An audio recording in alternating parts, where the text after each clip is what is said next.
दाढ़ी पकड़ पकड़ के हमको थप्पड़ पर गाल पर और लाठी से जैसे हुआ वैसे मुक्का से जैसे मन हुआ दोनों मिलके हमको खूब मारा। हम रिक्वेस्ट करते रह गए लेकिन नहीं माना। पानी मांगे तो कहा कि पानी इस कमीने को नहीं मिलनी चाहिए। हेलो दोस्तों, स्वागत है आपका मेरे यूट्यूब चैनल सच्ची और अच्छी खबर पर। अभी बिहार के मधुबनी जिले से एक खबर निकल कर आ रही है। मस्जिद के एक इमाम की पुलिस ने की बुरी तरह से पिटाई। जी हाँ, ये खबर बिहार के मधुबनी जिले की है। बताया जाता है कि इमाम साहब अपने ससुराल गए हुए थे, वापस आ रहे थे, रास्ते में चीन लगी हुई थी और पुलिस ने उनको रोका। वो 2 कदम आगे निकल गए। वो 2 कदम आगे बढ़कर रुके, जिसके कारण पुलिस ने उनको घेरे में ले लिया और बुरी तरीके से उनको पीटा और उनकी गाड़ी को वहीं पर तोड़ दिया गया। इमाम साहब को इतना पीटा गया कि वो घायल हो गए। उनको हॉस्पिटल के अंदर ले जाया गया। वहां पर हॉस्पिटल वालों ने जवाब दे दिया। दूसरी जगह पर उनको एडमिट किया गया। वहां पर जब उनकी तबीयत कुछ ठीक हुई है तब उन्होंने बयान जारी किया है। चलकर हम उनके मुकम्मल बयान को सुनते हैं। कल सुबह अपने ससुराल सुनई से कटैया की ओर आ रहा था, तब रास्ते में मोहम्मदपुर पुल पर गाड़ी चेकिंग हो रही थी। खूब धुनी लगा हुआ था। हम पहचाने नहीं, लेकिन गाड़ी रोकने के लिए कहा गया, रोके, लेकिन आगे थोड़ा सा बढ़ा दिए। उसी पर हमारी गाड़ी पर एक डंडा मारा पुलिस वाला, और फिर मारने के बाद जब हम बोले क्यों मारते हैं तो हमें भी खूब मारा, लाठी मारा और हम बेहोश हो गए। तब कुछ देर के बाद जब हमको होश आया तो हम देखे कि पुलिस की गाड़ी में हम बैठे हुए हैं। हम फिर कहे कि हमको एक कॉल बात करा दीजिए, अपने घर पे कह देते हैं। कहा कि माधर चौथ तुमको हम बात नहीं करने देंगे, तुमको तो थाने में उठुकाई करेंगे कि तुम्हारी नानी याद आ जाएगी। बहुत गाली बोला, जितना गाली नहीं बोलना था सब बोला। फिर हमको घर थाने में ला करके लॉकर में बंद कर दिया। 15-20 मिनट के बाद डीएसपी साहब आए और खूब हमको मारा। जब मारने के बाद हवलदार को बुला करके कहा इसके गांड पर लाठी से मारो, जितना मारना है मारो। तो 1-2 आदमी पकड़ करके एक हवलदार खूब मारा, जितना हो सका मारा। हम पैर पकड़ने की कोशिश किए तो पैर मारने की हक लगा, खूब मारा, गाली खूब बोला, जितना बोलना था बोला। क्या तुम मौलवी हो, मस्जिद में रहते हो, अल्लाह से दुआ मांगते हो, अल्लाह से मांगना, अल्लाह तुमको बचाएगा।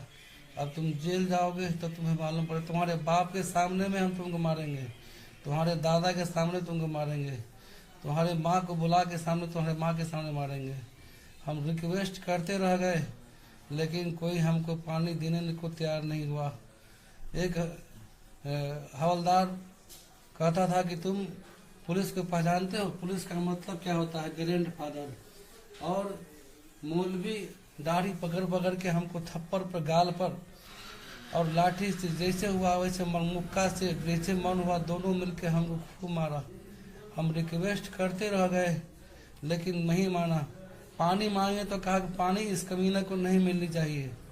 हम छिपा करके नंबर किसी के मार्फत, हम बहुत देर के बाद किसी मुसाफिर को पानी लाने आया, उसको हम लिख के नंबर भेजे कि हमारे इस नंबर पे फ़ोन कर दीजिए ताकि हमारी जान बच जाए। और खूब गाली बोला, और गाली बोलने के बाद कहा मौलवी आतंकवादी हो, तुम्हारी सब आतंकवादी छुड़ा देंगे और तुम्हारे गांव में जब डंडा करेंगे तब तुमको मौलवीगिरी समझ में आएगा। तुम मुल्लाओं की हम मुल्लागिरी निकाल देंगे। और जितना चाहा दोनों हाथ पकड़ के हमारी चुत्तर पर, बदन पर खूब मारा। अभी तक दर्द से मैं परेशान हूँ। हम किसको कहेंगे अपने दर्द दास्तान, हम किसको कहें। हमको कल से बेचैनी आ गई है। हमारे आंख से इतना मारा कि हमको रोना नहीं जा रहा था। तो कहता था भोसड़ी वाले तुम्हारे आंख से तुम रोआ नहीं जा रहा है, तुमको ऐसा नहीं रोने लग छोड़ेंगे नहीं। कल से न मुझे खाया जा रहा है, न पिया जा रहा है, न नींद आ रही है। जिंदगी में कभी मैं मार नहीं खाया, लेकिन मैं रिक्वेस्ट किया सर मुझे छोड़ दीजिए। मैं बहुत रिक्वेस्ट किया लेकिन डीएसपी और उस चौकीदार ने या जो रंजीत ने मुझे हरगिज नहीं छोड़ा। जब जब आता था एक फाइट एक मुक्का मार के दोनों जाते थे। जब डीएसपी से बात हुई तो डीएसपी ने किस तरीके से सफाई पेश की है उसको भी हम सुनते हैं। हेलो सर, डीएसपी सर से बात हो रही है क्या बेनीपट्टी? हाँ हो रही है सर। एक खबर आई है एक्चुअली, तो मैं इसके सत्यता को जानने के लिए फोन किया आपके पास, मजबूरी हो गई इसीलिए फोन किया अभी। तो सर ऐसा है कि मोहम्मद फिरोज नाम का कोई आदमी था जो मौलवी भी है, इमाम भी था। बुध के दिन ऐसा कहा जा रहा है कि गाड़ी चेकिंग के दौरान पुलिस वाले ने उसे गाड़ी रोका उसे, लेकिन वो थोड़ा सा आगे बढ़ गया, 10 कदम आगे बढ़ गया, जिसके बाद पुलिस वाले ने उसे बर्बरता से मारपीट किया। उसके बाद वो बेहोश हो गया। थाना वो फिर बेनीपट्टी थाना में लॉकअप में ले आया जाता है। लाने के बाद जो है उसे रखा जाता है। फिर बहुत लोगों के कहने सुनने पर PR बॉन्ड पर उसे छोड़ा जाता है और सदर अस्पताल इलाज के लिए लाया जाता है। उसके बाद सर यहाँ से उसे दरभंगा, उसकी हालत की नजाकत को देखते हुए दरभंगा रेफर कर दिया जाता है। इस बारे में सर कुछ जानकारी है आपको? आप डीएसपी हैं? सर इसमें एक्चुअली सर ऐसा है कि जो उनके साथ हैं यहाँ बेनीपट्टी के वो ब्लॉक लेवल के लीडर भी हैं, जेडीयू या आरजेडी के लीडर है, उनसे भी मेरी बात हो रही है लगातार। जी सर। ठीक है, कल भी मेरी बात हुई थी उनसे।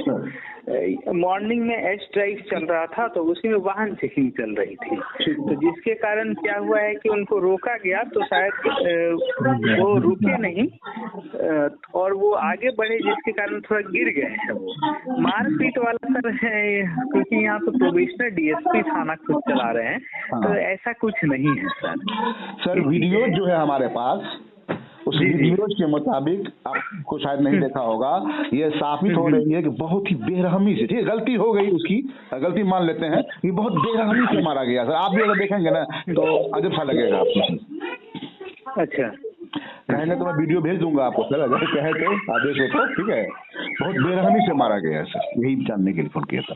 किसने किया, किसने मारा, ये तो आपको, आप डीएसपी हैं और काफी तेज तर्रार भी है, अभी आपको जानकारी हो गई होगी आपको। कुछ कार्रवाई कुछ कर रहे हैं कि नहीं कर रहे हैं? अभी वो कहाँ पे हैं सर? दरभंगा रेफर कर दिया गया है सदर अस्पताल से। अच्छा। हालत बहुत नाजुक बताई जा रही है, भगवान करे वो सही हो जाए। सर बहुत नहीं बहुत नाजुक सर। मेरी जो बात हो रही है उनसे, उनके साथ जो गए हैं उनसे मेरी बात हुई है। जी ठीक है, सही है सर वो। ठीक है सर, ओके जी। आपने इमाम साहब के मुकम्मल बयान को सुना, आप अंदाजा लगा सकते हैं कि किस तरीके से उलमा के लिए पुलिस वालों के दिलों में नफरत भरी हुई है। वहां पर उन्होंने पानी मांगा, उनको पानी तक भी नहीं दिया गया, रोड पर पीटा गया। उसके बाद में उनको थाने के अंदर ले जाकर भी वहां पर उनकी पिटाई की गई। आपसे गुजारिश है कि इस वीडियो को ज्यादा से ज्यादा शेयर करें, ताकि जिन पुलिस कर्मियों ने ऐसी हरकत की है उनके ऊपर सख्त से सख्त कार्रवाई हो सके। अगर आप चाहते हैं कि देश और दुनिया की इसी तरीके से खबरें मैं आपकी खिदमत में पेश करता रहूं, तो आपसे गुजारिश है कि आप मेरे चैनल को सब्सक्राइब जरूर कर लें।